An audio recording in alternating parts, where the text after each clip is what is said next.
Sir, जिस प्रकार से ED की कार्रवाई बात करें, बिहार से लेके झारखंड, झारखंड से लेके दिल्ली, दिल्ली से लेके महाराष्ट्र, हर तरफ सिर्फ ईडी की कार्रवाई। और इस कार्रवाई को आप किस तरह से देख रहे हैं? हालांकि हेमंत सोरेन को भी लगभग कई घंटे तो वो लापता थे, आज जाके ईडी उनके घर पे, तो ओवरऑल कार्रवाई इस देश में मुख्यमंत्री, लीडर ऑफ अपोजिशन और पार्टी के नेता, हाँ, उनको जिस तरह से प्रताड़ित किया जा रहा है ये पहले कभी नहीं हुआ था। हेमंत सोरेन जी झारखंड के मुख्यमंत्री है और उनको बीजेपी ने नहीं नियुक्त किया। जैसे वो इलेक्ट्रॉनिक मशीन, वोटिंग मशीन बनाने वाली कंपनी में हाँ, अपने लोगों को राजकोट के मनसुख भाई को नियुक्त किया है ना उधर, हाँ, क्या भारत इलेक्ट्रॉनिक्स लिमिटेड में, वैसे उनको नियुक्त नहीं किया है ना, लोगों ने चुनकर दिया है हेमंत सोरेन जी को। हेमंत सोरेन जी के पास बहुमत है, लोगों ने उनको चुन कर दिया है। अरविंद केजरीवाल लोगों ने चुना हुआ मुख्यमंत्री है। आप उनके साथ या आपकी एजेंसी जो आपकी गुलाम बन गई है, जिस तरह से बर्ताव करती है, ये देश का लोकतंत्र नहीं है। ये तानाशाही से भी ऊपर चल रहा है ये देश। चंडीगढ़ में कल क्या हुआ आपने देखा ना, ये आपका लोकतंत्र है। 8 जो मतपत्रिका है वो आप डिस्क्वालीफाई करते हो, 8, क्योंकि आपको बीजेपी का मेयर को चुनकर लाना है। आपने तो सीता का अपहरण कर दिया राम भक्तों ने यहाँ चंडीगढ़ में। लोकशाही लोकतंत्र को हम पवित्र सीता का दर्जा देंगे। अब तक तो सीता का हरण रावण करते थे, लेकिन आप अपने आप को राम भक्त मानने वाले लोग सीता का अपहरण करने लगे। वो अपहरण सीता का हमने चंडीगढ़ में देखा है, कल पूरे देश ने देखा है किस तरह का लोकतंत्र है। हेमंत सोरेन के बारे में इतना ही कहूँगा कि हेमंत सोरेन झुकने को तैयार नहीं है, नीतीश कुमार जैसी पलटी मारने को तैयार नहीं है।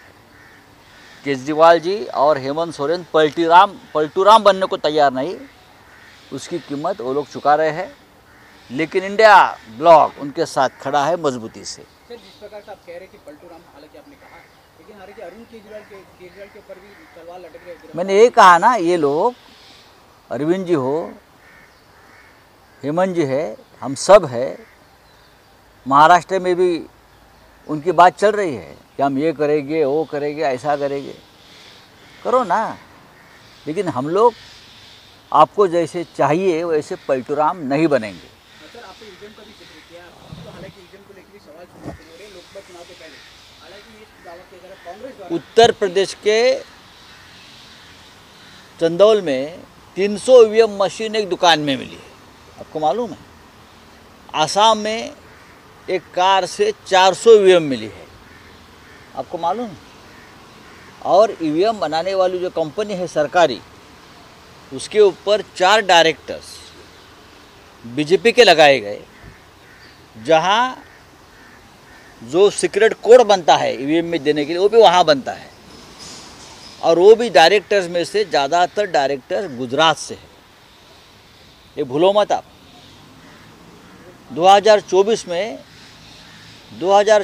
में चुनाव किस तरह से लड़ा जाएगा उसकी ये तैयारी है।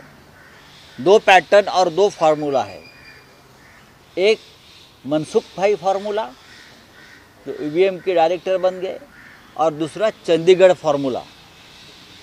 जीता है आप और कांग्रेस ने इलेक्शन जीता है, फिर भी बीजेपी मानने को तैयार नहीं। मतपत्रिका का अपहरण किया, सीता का अपहरण किया और गद्दी पर बैठ गए।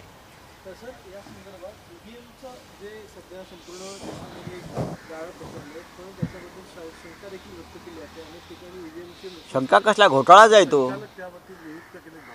या देशामध्ये भारतीय जनता पक्ष निवडणुकीच्या मार्गानं, सरळ लोकशाहीच्या मार्गानं कोणती निवडणूक जिंकू शकणार नाही, जिंकू शकत नाही।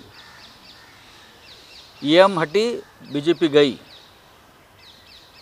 ईव्हीएम आहे तो मोदी है।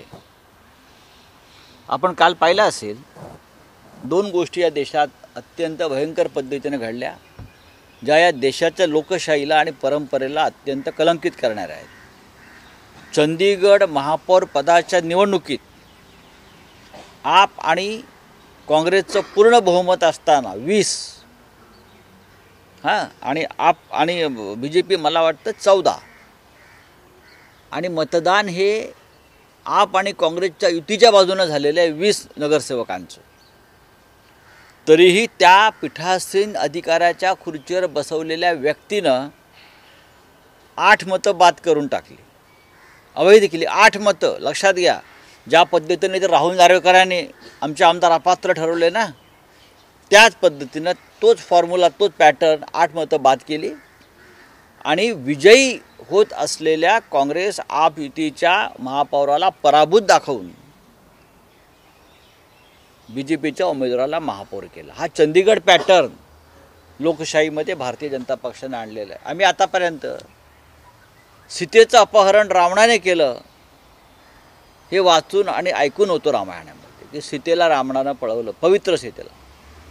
पण चंदीगडमध्ये लोकशाही रूपी पवित्र सीतेचं अपहरण तथाकथित रामभक्तांनीच केलं। रामभक्तांनीच सीतेचं अपहरण केलं लोकशाही रूपी, या देशाने पाहिलं। हा चंदीगड पॅटर्न हे 2024च्या निवडणुकीच्या निकालानंतर सुद्धा वापरणार आहे। अशा प्रकारे दुसरा अत्यंत गंभीर मुद्दा आहे ईव्हीएम जे चाललंय ना, विरोधी पक्षाला काय कळतं आहे, त्यांना भीती वाटते। 2 दिवसापूर्वी उत्तर प्रदेशच्या चंदौली येथे एका दुकानात 200 ईव्हीएम मशीन सापडल्या, ते जप्त केल्या। 200 एका दुकानात। तो भाजपचा पदाधिकारी आहे। आसाममध्ये सिलचर येथे 300 पेक्षा जास्त ईव्हीएम मशीन एका ट्रकमध्ये सापडल्या। तो ट्रकसुद्धा भारतीय जनता पक्षाच्या तिकडल्या प्रमुख पदाधिकाऱ्याच्या नावावर आहे। लोकसभा निवडणुका जसजशा जवळ येतात तर तसा ईव्हीएम मशीन ठिकठिकाणी सापडत आहेत, लोक पकडून देत आहेत। हा काय खेळ आहे? त्याहीपेक्षा भयंकर, ईव्हीएम बनवणारी जी कंपनी आहे, इलेक्ट्रॉनिक व्होटिंग मशीन बनवणारी कंपनी भारत इलेक्ट्रिकल लिमिटेड, हा सरकारी उपक्रम आहे। अत्यंत गुप्त पद्धतीने तिकडे काम केलं जातं। तिथे आतापर्यंत कधी राजकीय हस्तक्षेप नव्हता। संरक्षण विषयकसुद्धा अनेक कामं तिथे केली जातात। त्या BELच्या संचालकपदी जिथे ईव्हीएम बनवले जातं, भारतीय जनता पक्षाचे पदाधिकारी असलेले 4 संचालक प्रथमच नेमण्यात आले आणि त्यातले बहुसंख्य पदाधिकारी हे गुजरातचे आहेत। त्यातले एक राजकोटचे श्रीमान मनसुखभाई आहेत। हा मनसुखभाई पॅटर्न आता ईव्हीएममध्ये राबवला जातो आहे। त्याच ईव्हीएम कंपनीमध्ये, त्याच BELमध्ये ईव्हीएममध्ये जी कोड आणि चिप टाकली जाते गुप्त, ती सुद्धा तिथेच बनवली जाते आणि त्याच्यावर 4 ही संचालक जर भारतीय जनता पक्षाने नेमले असतील तर हा मनसुख पॅटर्न आणि चंदीगड पॅटर्न या 2 पॅटर्नच्या माध्यमातूनच पुढली लोकसभा निवडणूक लढली जाईल का अशी शंका लोकांच्या मनात आहे। आधीच लोकांचा ईव्हीएमवर विश्वास नाही। त्याच्यामध्ये ज्या पद्धतीनं देशामध्ये ईव्हीएम सापडत आहेत ठिकठिकाणी 1000, 500, 400, या कशासाठी आणि कोणाच्या मालकीच्या आहेत? हा काय घोटाळा आहे? आणि ईव्हीएम बनवणाऱ्या कंपनीवर भारतीय जनता पक्षानं स्वतःचे 4 स्वतंत्र संचालक का नेमले आहेत हे कोणी सांगू शकेल का? भारतीय जनता पक्ष हा डरपोक पक्ष आहे। लोकांसमोर जायची त्यांच्यामध्ये हिंमत नाही, मग अशा पॅटर्न राहून ते निवडणुका जिंकतात। ईव्हीएम नसेल किंवा चंदीगड पॅटर्न नसेल तर भारतीय जनता पक्ष म्हणजे बेईमानी केल्याशिवाय ती चंदीगडमधली निवडणूक जिंकू शकत नाही, महापौर पदाची ग्रामपंचायत निवडणुका जिंकू शकत नाही आणि हे देशावर राज्य करायला निघाले किंवा करतायत।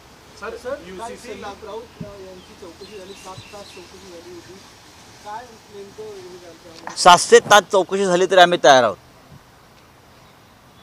काल किशोरीताई पेडणेकरांची चौकशी झाली, संदीप राऊत यांची झाली, पण महानगरपालिकेत ज्यांनी खऱ्या अर्थानं घोटाळे केले आहेत, घोटाळे बरं का, हे सगळे मिस्टर घोटाळे बरं का, हे सगळे श्रीमान घोटाळे हे एकतर भारतीय जनता पक्षात आहेत किंवा शिंदे गटात सामील झालेले आहेत. कोण घेऊ द्या हो, घेऊ द्या, त्यांच्या पिसेला कोण काय विचारत आहे, घेऊ द्या ना. सगळे घोटाळेबाज सगळे हे आता तिकडे गेलेले आहेत. गेलेत की नाहीत घोटाळे करून? महापालिका कोणाच्या ताब्यात होती हेच वापरत होते ना महापालिका, आम्ही नव्हतं महापालिकेत. खिचडीच्या संदर्भातल्या ज्या कंपन्यांना कामं मिळतात यादी जाहीर करा. त्यातले किती लोक आज त्या गटामध्ये किंवा तटामध्ये गेले आहेत ते जाहीर करा. हे फिसी घेणार उघडं करेन पूर्णपणे सगळ्यांना. आत्ता सांगतो मी, सगळे लुटीचा पैसा घेऊन पळालेले लोक आहेत. ते लूट केली आणि पळाले संरक्षणासाठी. त्यांनी घेऊ द्या पिसी, मग हे सगळे चोर कंपनीचे सगळे वस्त्रहरण करतो आम्ही. सर, पंतप्रधान नरेंद्र मोदी यांचा महाराष्ट्र दौरा कुठे वाढत चाललाय? पंतप्रधान नरेंद्र मोदी पुन्हा एकदा महाराष्ट्र दौरा येतात. येऊ द्या ना, महाराष्ट्रात त्यांना वारंवार यावं लागेल, कारण महाराष्ट्रात सध्याच्या सरकारला किंवा सध्याची त्यांची जी काय तथाकथित महायुती आहे ते लोकसभेच्या 4 जागाही जिंकू शकत नाही. म्हणून मोदींना इथे वारंवार प्रचारासाठी यावं लागतं. निमित्त विकास कामाच्या उद्घाटनाचं असतं, पण ते प्रचारासाठी येत आहेत. त्यांना प्रचार करू द्या. और क्या आपका है? सर, यूसीसी को लेकर जो है पुष्कर सिंह धामी ने ऐलान किया है कि 5 से 8 तारीख को ठीक है, देख लेंगे. उसको लेकर कैसे देखते हैं सर? नहीं, हम देखते हैं ना, हम देखेंगे. अभी हम दिल्ली में जाएंगे, हम बात करेंगे हमारे सब साथियों से. 16 सीट्स अनाउंस कर दी है. समाजवादी पार्टी ने 16 सीट्स अनाउंस कर दी है. अच्छी बात है ना. कहीं ना कहीं कॉन्फिडेंस में नहीं लिया गया. मुझे नहीं ऐसा लगता है, मुझे नहीं, ये आपकी सोच है. सर, वहाँ मैं उत्तर प्रदेश में देखता हूँ कि कांग्रेस और समाजवादी पार्टी में अच्छी तरह से बातचीत चल रही है, जैसे महाराष्ट्र में चल रही है, यूपी में चल रही है. बहुत से स्टेट में इंडिया गठबंधन में सीट शेयरिंग के बारे में बहुत ही सकारात्मक तरीके से एक दूसरे के साथ बातचीत चल रही है. सर, अजय राय ने इस चीज को लेकर विरोध किया है कि जो सीटों पर उन्होंने अब लिस्ट जारी किया है उस पर अभी बातचीत चल रही है. यहाँ मैं मुंबई में क्यों बात करूँ, मैं दिल्ली में जाकर बात करूँगा, लखनऊ में जाकर बात करूँगा. लखनऊ की बात लखनऊ में.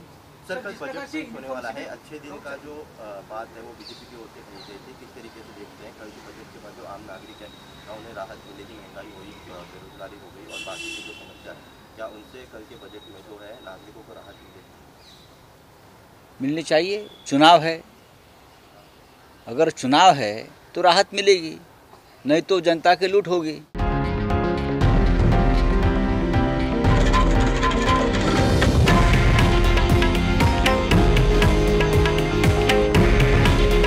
हे आहे देशातील नंबर 1 न्यूज नेटवर्क आणि आपण पाहत आहात TV9 मराठी.